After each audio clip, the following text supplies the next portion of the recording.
Good morning, ladies and gentlemen. Welcome to the 2022 Annual Stockholders Meeting of Lopez Holdings Corporation. In compliance with Securities and Exchange Commission Memorandum Circular Number 6, Series of 2020, please be advised that this meeting is being recorded. Let us all please rise for a prayer and the Philippine National Anthem.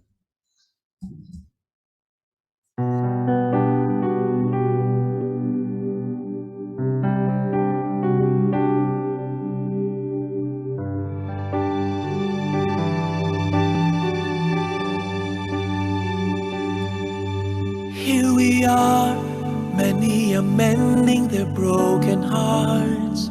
Many are grieving and deeply wounded, defeated from those who've gone with no goodbyes. We've tried to laugh and we cheered, we cried for the selfless warriors who held the line, for you and I, for families like yours and mine. We've been through the best and worst of times, season after season, when the winds blew hard and the sun refused to shine above us. But we will sing in the storm and we will dance in the rain, though we can't come close and touch all those who now seem so far away. We're not alone in this storm, and we will pray in the rain. No, our hearts won't tire, our faith's on fire. We know our cries are heard from deep within. Well, can you heal us and make us whole again?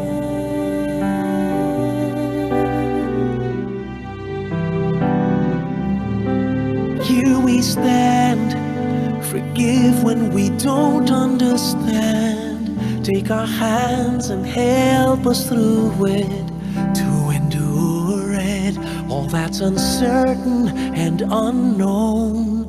We've been through the best and worst of times. You've seen us through each season. When the days grew dark, you were there to shine the light, to guide us. So we will sing in the storm, and we will dance in the rain, though we can't come close and touch all those who now seem so far away. We're not alone in this storm, and we will pray in the rain. No, our hearts won't tire, our faith's on fire, and all our fears are heard from deep within. And we believe that you won't leave us, 'cause it's a promise you have made. Even when our hearts get so discouraged, there's not one you will forsake. And when the waves leave us battered on the broken roads we've got to take, may we walk the way that leads to you. May it be the choice we make as we sing in the rain. Maybe then someday we'll have them close, all who seem so far away. We're not alone in this storm, and we will pray in your name. No, our hearts won't tire, our faith's on fire. We know our tears are in the hands of the one who can heal us and make us whole again. Who can make us whole again?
We would like to advise the stockholders that the following members of the board are present: Ambassador Manuel M. Lopez, Chairman Emeritus;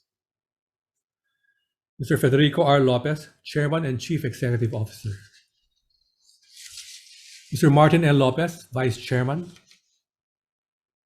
Mr. Salvador G. Tirona, President; Mr. Monico Vijacob, Director; Ms. Lilia R. Bautista, Independent Director; Mr. Michael Jack B. Garcia, Independent Director; Mr. Cesar E. A. Verata, Board Advisor; senior management, as well as representatives from our external auditors, CCIP Gores Velayo & Company, are also present at this meeting. Ladies and gentlemen, the Chairman of the Board of Lopez Holdings Corporation, Mr. Federico R. Lopez. Good morning. The annual stockholders meeting will please come to order. And due to the current pandemic, we're holding this meeting again virtually. And we thank everyone who registered, sent proxies, or are now present at this meeting. Mr. Secretary, were notices of the annual meeting provided to the stockholders? Mr. Chairman, I have caused notices of this annual meeting to be published in accordance with applicable regulations of the Securities and Exchange Commission. In compliance with SEC's requirements, the notice and agenda of the meeting were published in the Philippine Star and Manila Bulletin, both being newspapers of general circulation, last June 9 and 10, 2022, in both printed form and online. The meeting materials, including the notice and agenda, explanation of the agenda items, definitive information statement, registration and validation procedures for the virtual annual stockholders meeting, and the audited financial statements, together with the quarterly reports, were also posted in the Philippine Stock Exchange's EDGE disclosure system and in the company's website. In the event of technical difficulties, disorder, or other significant problems that may disrupt this meeting, the chairman may adjourn, recess, or expedite the meeting, or take other actions that the chairman may determine. In such an instance, the participants are asked to stay connected to the meeting for at least 30 minutes. If the meeting cannot be resumed, it will be considered adjourned and will be rescheduled to a later date, and will resume from where it was prior to the problem.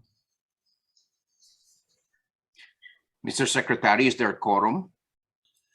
Mr. Chairman, according to our records, out of the 4,542,298,911 common shares of the corporation issued and outstanding, there are present in this meeting virtually or by proxy 3,380,042,636 shares of the common stock, representing at least 74.41% of the issued and outstanding voting stock. Mr. Chairman, there exists a quorum for this meeting. Mr. Secretary, please discuss the procedures and other ground rules for the meeting.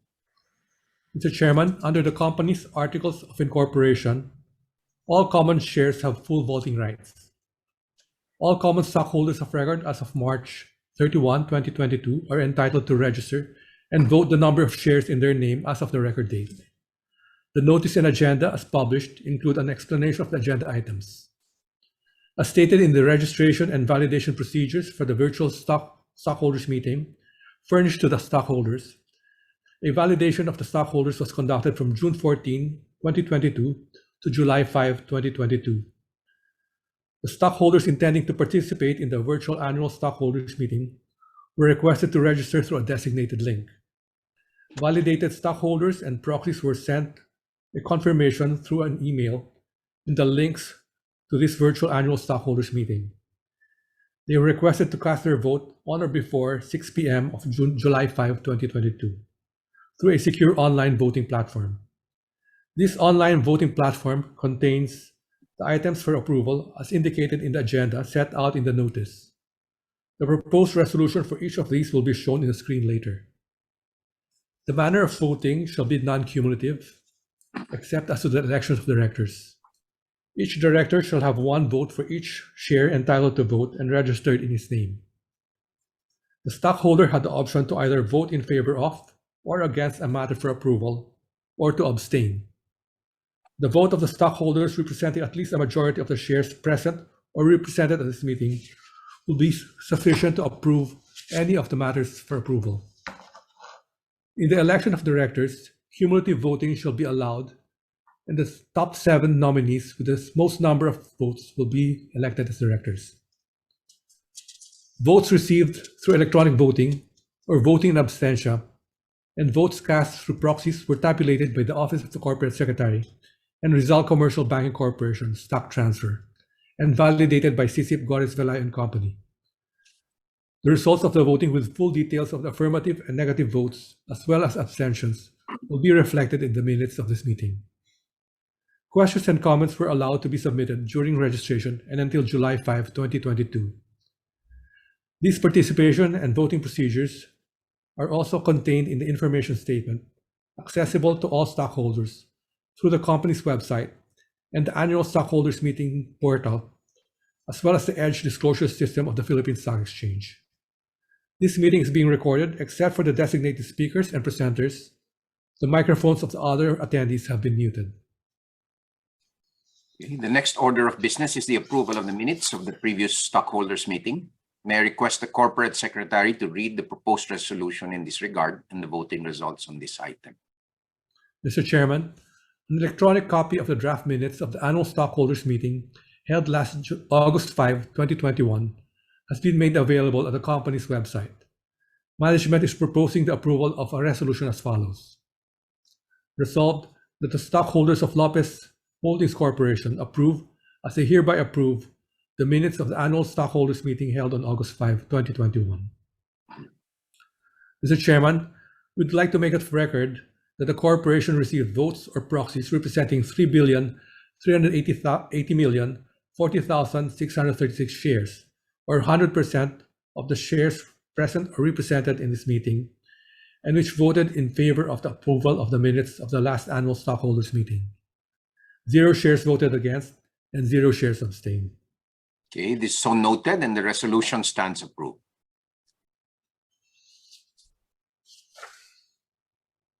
Okay, I'll now deliver my message. Okay, good morning. Although the COVID-19 pandemic halted life as we knew it in 2020, the nationwide vaccination program and the subsequent easing of mobility restrictions in 2021 has led to a welcome recovery in economic activity for the country. Philippine GDP grew by 5.6% last year after shrinking by 9.5% the previous year. Now we're in the middle of 2022, and barring any new, more virulent COVID-19 variants, it seems like the Philippines is headed toward an endemic COVID-19 situation where we learn to live with the virus without the restrictive lockdowns that have constrained the economy these last 2 years. Now, as we emerge from the pandemic, of course, we're all seeing the Russia-Ukraine crisis posing yet another risk to global growth. Energy and commodity supply chain disruptions generating a lot of pressure on prices everywhere, and has not spared the Philippines, and we will likely breach the central bank inflation targets for the year. The country's debt to GDP ratio pre-pandemic was 39%, but now has climbed to 63.5%, given a lot of necessary pandemic spending. Amidst these interesting times, we will continue to pursue our businesses with vigor. For the communication group under ABS-CBN, we are slowly but surely regaining our bearings as we target to bring our content to broader audiences via partnerships with local and international platforms.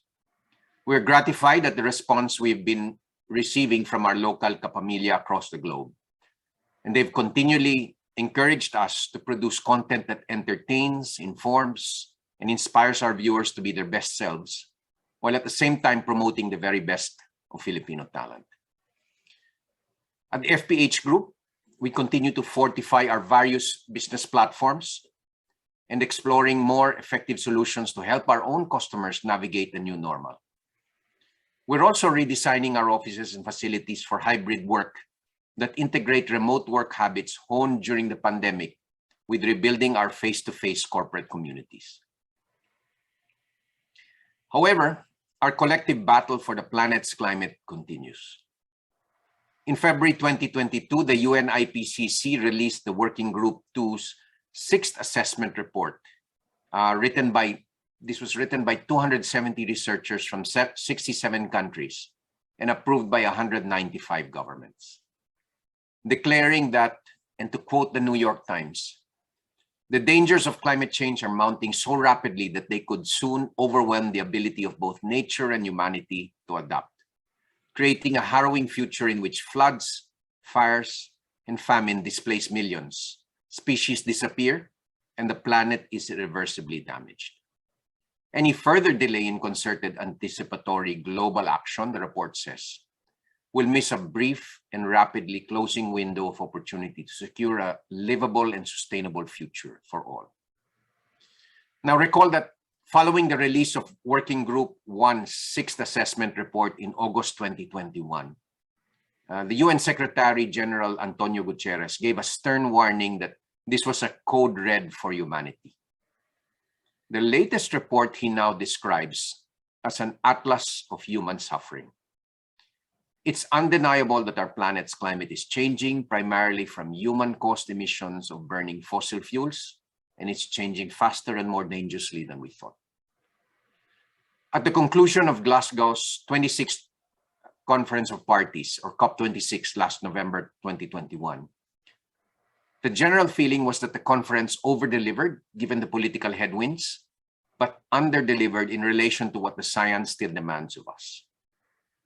Now remember that at Paris COP21 in 2015, the world applauded soft agreements that pledged actions toward a global warming threshold of 2 degrees Celsius, with many seeking to limit warming to 1.5 degrees Celsius. Now, hardly any of those pledges are being met today, which still puts the world on course for a planet that's 3 to 4 degrees Celsius warmer by the end of the century. It's clearly catastrophic and uninhabitable. However, even the 2 degrees Celsius target that was applauded in Paris is going to change our planet beyond recognition, where close to 99% of the coral reefs will disappear, extreme heat and 1 in 100-year flooding events will become regular occurrences, existentially threatening all coastal cities. Now, given the Philippines is among the 10 most vulnerable nations on Earth to climate risk, mainly due to its geographic location and archipelagic structure, we should be among the most driven to amplify calls for commitments to a 1.5 degrees Celsius world. So what does keeping to 1.5 degrees Celsius really mean? The science tells us we only have about 300 to 400 gigatons worth of greenhouse gases left to emit before we exceed that number. Since the world currently emits 51 gigatons of greenhouse gas each year, we only have around 6 to 8 years remaining before we lose all chances of hitting that goal of limiting warming to 1.5 degrees and being left to contend with that harsher 2 degrees Celsius world or worse. The UN IPCC AR6 makes this very clear. That window is closing fast. Now, all this makes our mission of forging collaborative pathways for a decarbonized and regenerative future more urgent. While originally crafted at FPH, we believe that this mission is the best way to align all our decisions and actions with our core values as the Lopez Group of companies.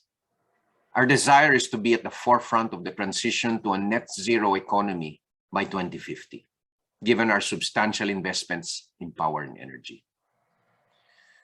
Now, many in the power industry have since declared their preference for clean and renewable energy. Our own transition to a decarbonized future will be anchored in the next few years by FirstGen's efforts to bring in liquefied natural gas, or LNG. When complete, our LNG terminal in Batangas City will allow us to import natural gas from around the world, thus providing consumers with clean, reliable energy that will also displace power produced by dirty coal, even after our indigenous supply in Malampaya is exhausted. Now, in line with the Philippine Energy Plan of 2020 to 2040, natural gas will also serve as an enabler of intermittent renewable energy like wind and solar, which will help keep the lights on when these sources are not available. We see LNG as the bridge fuel that will make wind and solar power more reliable and increasing demand and hastening widespread adoption of these platforms onto our power systems. EDC's geothermal assets, being the only 24/7 renewable energy technology available, will be essential in keeping the lights on as we transition to a net zero future. EDC's geothermal portfolio, spread across strategic locations in the grid, will be critical in helping balance the grid, supply significant baseload renewable energy, and even protect consumer prices from external shocks being indigenous. In April 2022, we inaugurated our 3.6 megawatt Mount Apo 3 project in Mindanao, and we are underway in completing the 29 megawatt Palayan binary power plant in Manito, Albay. Further expansions are also lined up in the next few years, as well as greenfield development in the medium to longer term. By developing our geothermal plants, we gain advantage from the continuous renewable electricity production to supplement more intermittent sources such as wind and solar. Through First Gen, we are also planning to significantly expand our wind and solar portfolio over the coming years. The demand for wind and solar will not just come from grid operators serving large urban areas. It will also come from off-grid communities with little or no access to 24/7 electricity, and households also looking to cut their carbon emissions, and contestable customers operating commercial and industrial establishments. Now, even as we fulfill our role of bridging the entry of more renewable energy to the grid, we are also planning our own decarbonization. To meet that net zero carbon future, our natural gas plants will eventually need to be repowered, possibly with clean hydrogen, as technology develops and attains commerciality. In the same vein, we are pursuing energy efficiency schemes as well as taking stock of other technologies that will further advance our net zero goal. However, beyond just halting any additional warming is the Herculean task of preserving, rebuilding, and more importantly, regenerating the planet and everything that we're losing. This is why we believe sustainability is no longer enough in a world that's badly in need of healing and renewal. We specifically chose to use the word regenerative in our recrafted mission with all the responsibility that it carries. Being regenerative, however, isn't just about renewing the environment. Above all else, it's about healing the wounds inflicted on our communities and societies from decades of flawed economic thinking and the resulting policies that have widened inequalities, making the dream of prosperity for billions of people even more out of reach. Now, admittedly, this is a tough time to be in business. I would even say the toughest that I can remember in the last 4 to 6 decades. The road will be filled with curveballs, but life isn't just about the presence or absence of difficulties. It's all about how we deal with those inevitabilities that matters. How we do that is what will make it such an exciting and fulfilling time to build businesses that meet the challenges of the 21st century. We thank you and hope for your continued and unwavering support. Our president, Mr. Salvador G. Tirona, will now give his report. Thank you, Mr. Chairman. Fellow shareholders, a pleasant and safe morning to all. For the year 2021, Lopez Holdings reported net income attributable to equity holders of the parent amounting to 1.538 billion pesos. This is a reversal from the 2.625 billion pesos in net loss attributable to equity holders of the parent in the previous year. Consolidated revenues increased by 17% year-on-year to 125.159 billion pesos, from 107.281 billion pesos. The financial results primarily reflect the recovery of the business units under Investee First Philippine Holdings Corporation, following the easing of community quarantine measures in 2021. Investee ABS-CBN Corporation also reported a smaller net loss due to the absence of non-recurring impairment loss on its non-financial assets and a one-time adjustment due to the separation of employees as a consequence of the non-renewal of its free TV and direct-to-home franchises reported in 2020. Equity share in net losses from investment accounted for at equity method amounted to 2.848 billion pesos for the year 2021 from an equity share in net losses of 7.163 billion pesos in the previous year. This represents mainly the performance of ABS-CBN for the year 2021, partly offset by the share in the performance of FPH units. As of December 31, 2021, Lopez Holdings' total consolidated assets grew to 401.5 billion pesos from 397.97 billion pesos as of December 31, 2020. This figure mainly includes assets of First Philippine Holdings.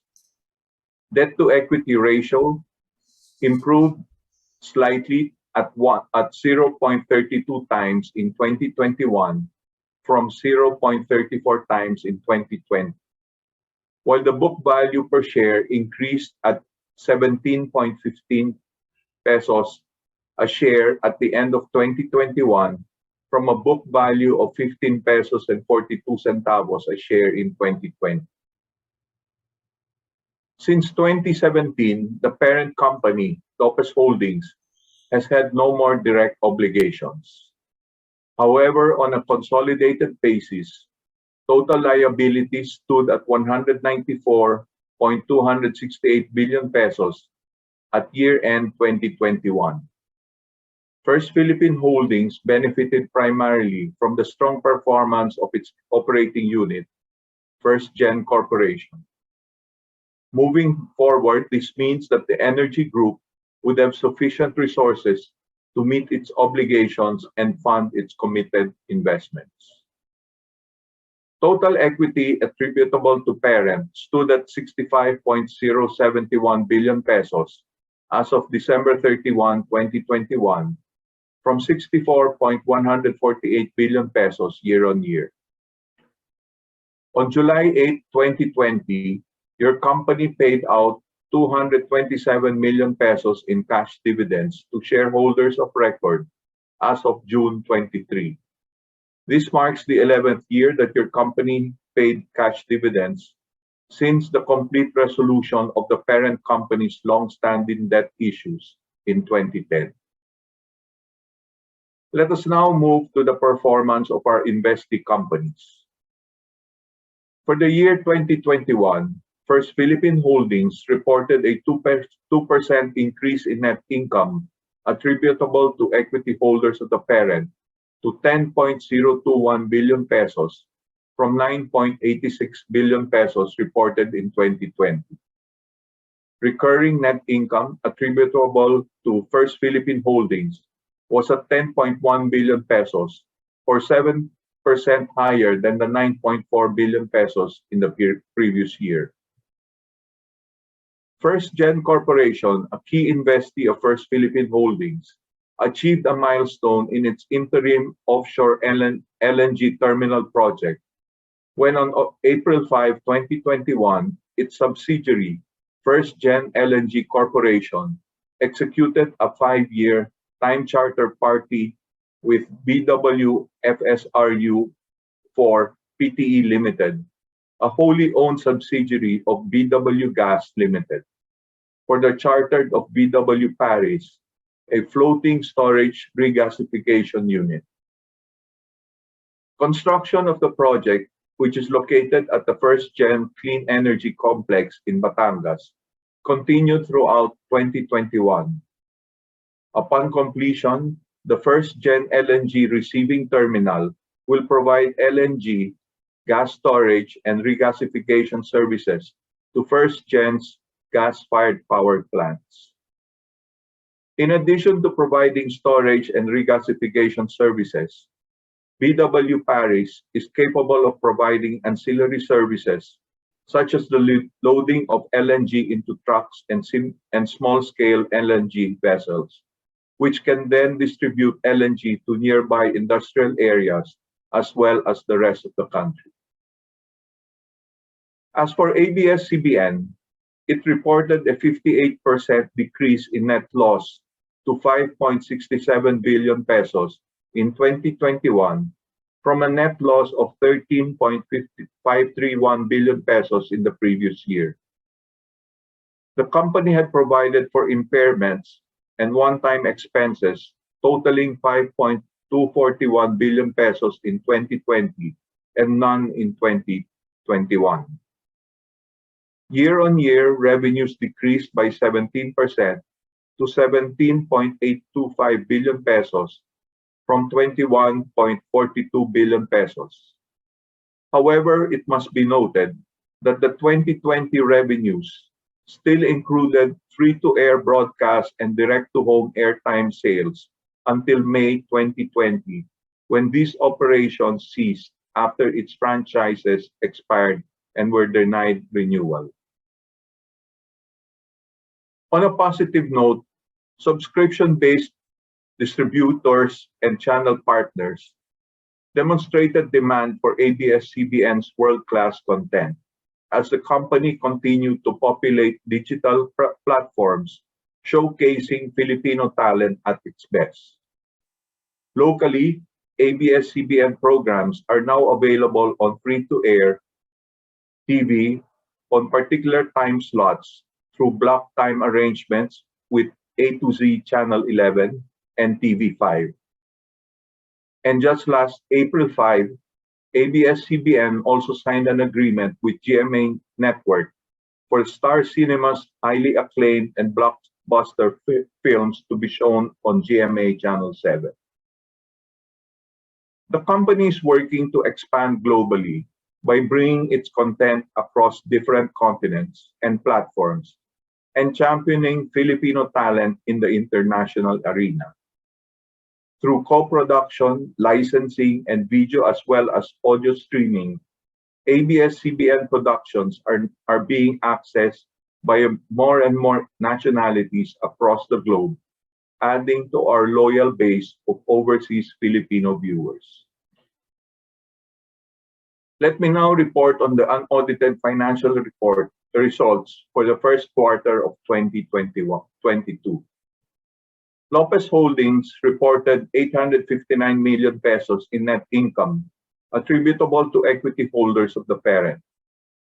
This is 39% higher than the 613 million in net income attributable to equity holders of the parent reported in the first quarter of 2021. First Philippine Holdings Group reported flat earnings, while ABS-CBN's net losses continued to decline.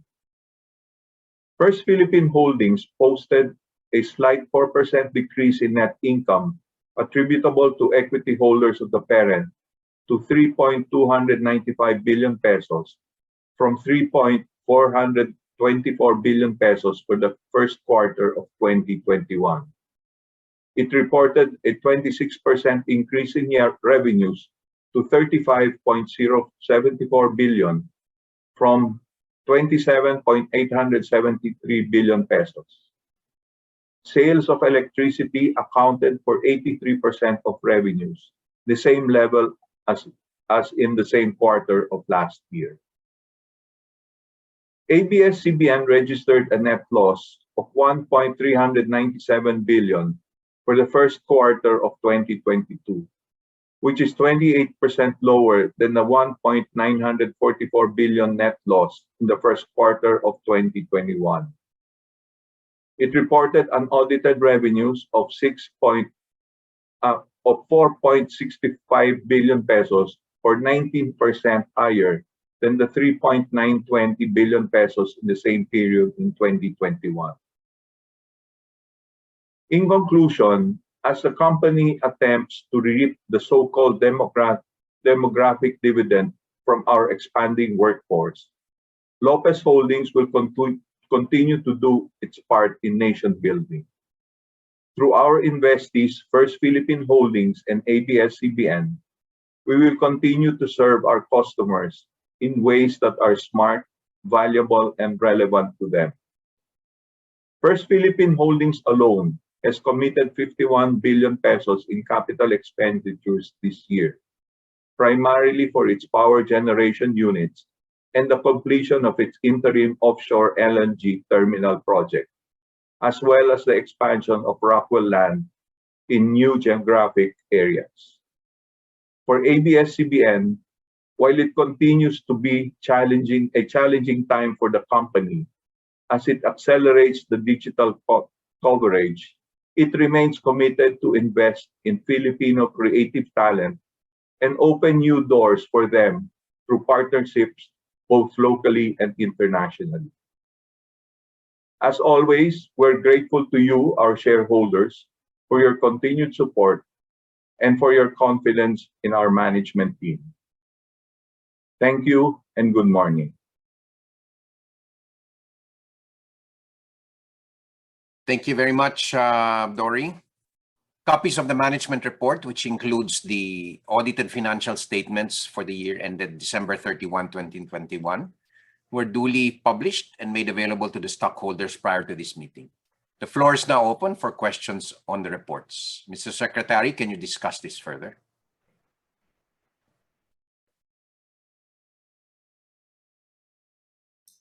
Mr. Chairman, the management report and the financial statements include all pertinent actions undertaken during the year, as well as the activities and the performance of the subsidiaries and affiliates, including the declaration of dividends by the companies. The Board of Directors approved the issuance of the financial statements last April 29, 2022. In connection with this meeting, the corporation had requested its valued stockholders to submit their questions through a designated online link. No questions were received during this time, stated in the procedures. For questions that were submitted after the deadline, or for additional questions from the stockholders, this may be directed to the Office of Corporate Secretary by email at corporatesecretary@lopezholdings.ph. Okay. May I now request the Corporate Secretary to read the proposed resolution with respect to the foregoing matters and the voting results. Mr. Chairman, management is proposing the approval of a resolution as follows. Resolved that the stockholders of Lopez Holdings Corporation, the corporation, confirm, approve, and ratify, as they hereby do confirm, approve, and ratify, the Board of Directors' approval of the audited financial statements of the corporation for the period ended December 31, 2021. Mr. Chairman, we would like to make it of record that the corporation received votes or proxies representing 3,380,013,468 shares, or 99.99% of the shares present or represented in this meeting, and which voted in favor of the approval of the audited financial statements. 0 shares voted against, and 27,168 shares abstained. Okay, this is noted, and the resolution stands approved. Next item in our agenda is the ratification of the acts of the Board of Directors and of the management of the corporation. Mr. Secretary, please read the proposed resolution in this regard and the voting results. Mr. Chairman, the actions affecting the business operations, financial performance, and decisions of the corporation are also covered in our information statement, management report, chairman's message, and president's report, and in our discussions at this meeting. Management is proposing the approval of a resolution as follows. Resolved that all resolutions and acts of the Board of Directors, as well as the acts and contracts entered into by management of Lopez Holdings Corporation during the calendar year ended December 31, 2021, and up to the date of this meeting, the chairman's report, the President's report be as they are hereby confirmed, ratified, and approved by the stockholders. Mr. Chairman, we would like to make it of record that the corporation received votes or proxies representing 3,380,013,468 shares, or 99.99% of the shares present or represented in this meeting, and which voted in favor of the confirmation, ratification, and approval of the acts of the Board of Directors and Management during the calendar year ended December 31, 2021, and up to the date of this meeting, as well as the Chairman's message, the President's report rendered today. 0 shares voted against and 27,168 shares abstained. Okay, this is noted and the resolution stands approved. The next item in the agenda is the election of directors of the corporation for the ensuing year. There are 7 seats in the board to be filled. Mr. Chairman, in accordance with the bylaws and manual of corporate governance, the following have been qualified and nominated as the directors of the corporation for the ensuing year: Ambassador Manuel M. Lopez, Mr. Federico R. Lopez, Mr. Martin L. Lopez, Mr. Salvador G. Tirona, Mr. Monico V. Jacob, Ambassador Lilia R. Bautista, and Mr. Michael Jack B. Garcia. Ambassador Bautista and Mr. Garcia are being nominated as independent directors. The directors' qualifications and professional experience are all discussed in the information statement.